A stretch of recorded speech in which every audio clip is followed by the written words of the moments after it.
I am disappointed because of two things. Number one, I am disappointed that Raila Odinga did not win. Raila Odinga, he's coming back home. What will Raila Odinga be doing with his energy, with his wisdom, with his experience?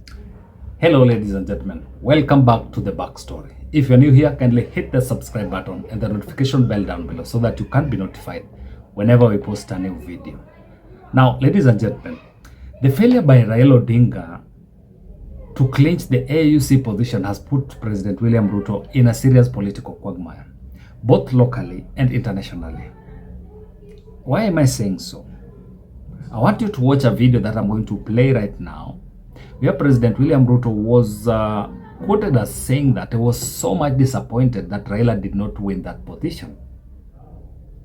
And he was saying that the reason as to why he was disappointed was the fact that Africa missed having the experience of Raila at the helm.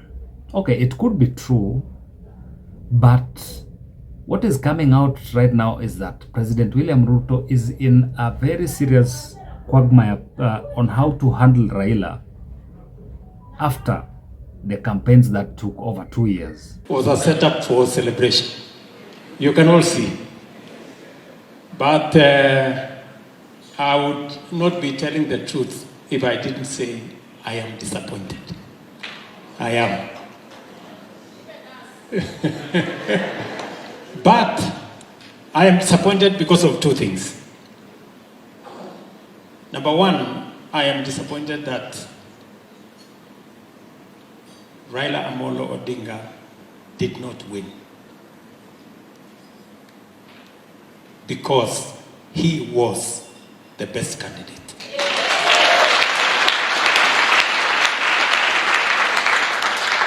And I have a regret for Africa that they missed an opportunity to be served by the finest of our country.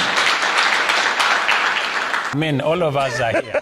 Whichever structure that accommodates Honorable Raila Odinga to continue doing his job, I think. What's your guess?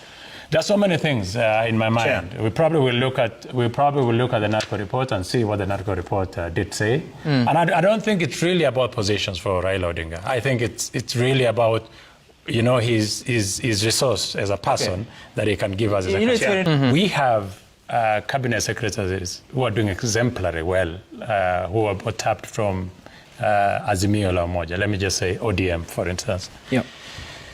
And they have done a great job. Raila Odinga, he's coming back home.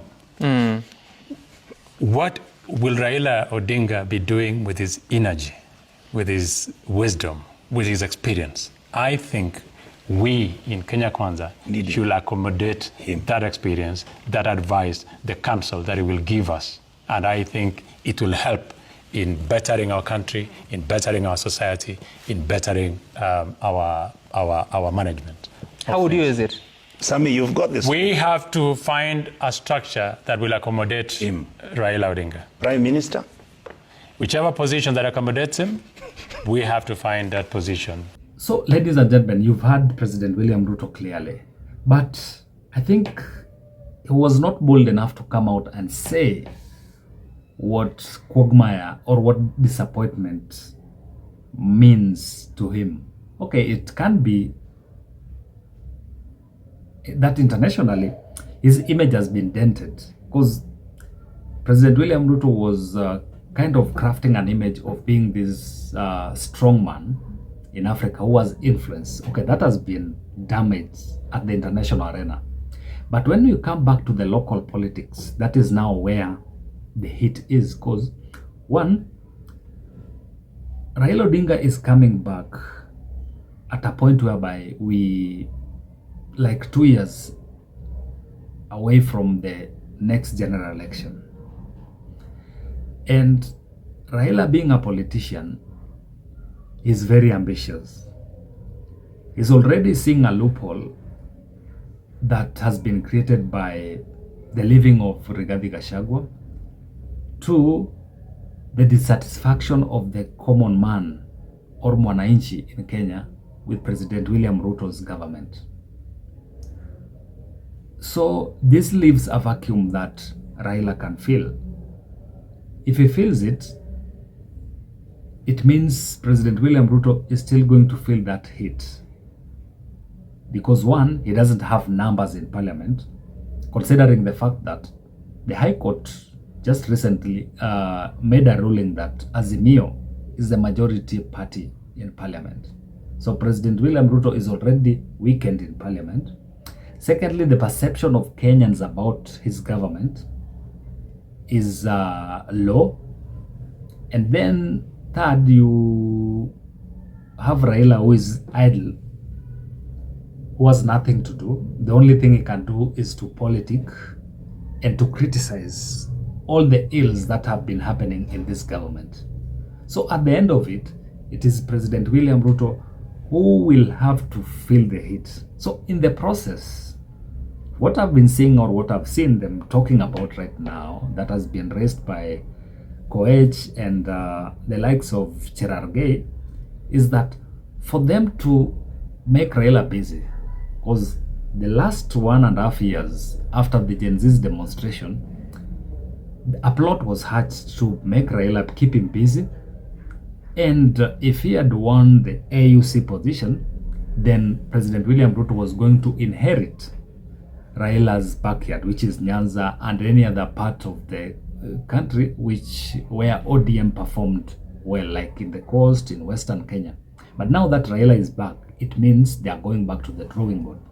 So the only option that they have here is, which they are talking about right now, Cherargei has talked about it, Wilson Koech has also talked about it, is the fact that they are looking at ways in which they can accommodate Raila into President Kenya Kwanza government. So what are the options here? The first option that Cherargei has talked about is to relook at the NADCO report. And in the NADCO report, they were talking about coming up with the position of an executive prime minister, whereby Raila will be offered that position. Initially, it was to be given to Mudavadi, but now that Mudavadi has been absorbed in the Ministry of Foreign Affairs, now that Mudavadi has been absorbed in that docket, then now that position of a powerful prime minister apparently is now being crafted for Raila. But the question is, you know, if you are to do that, it means that you are like changing the structure of the constitution. So when you are changing the structure of the constitution, it means that this has to go to maybe a referendum. It has to go to parliament. Parliamentarians have to pass this. They have to discuss, debate, and vote for it. Then maybe it can go into a referendum. So this is another process that President William Ruto and his handlers want to use to at least keep Raila kind of excited and keep him busy, trying to convince Kenyans and lure them into accepting the fact that he needs to be a powerful prime minister. But this can take some time for it to be implemented. But there are other issues that are also rising here. Is the issue of who is majority and who is minority in parliament. Should President William Ruto and his handlers appeal that ruling, then it will still go to the Court of Appeal. Should the Court of Appeal affirm the ruling, then it means for the time being, Raila and his team will take up the position of the majority leader in parliament. Just in case they don't appeal that ruling, another quagmire comes in, which is the likes of Kimani Ichung'wah, who have been very loyal to President William Ruto, will have to relinquish their positions in parliament. He has been the majority leader in parliament. He has been President William Ruto's right-hand man in parliament. So if he leaves, then it means there will be grumbles in Kenya Kwanza. And what does that send, or which signal does that send to central Kenya? Because, you know, it's like Kimani Ichung'wah was the only person who was still remaining as a loyal friend to President William Ruto from central Kenya.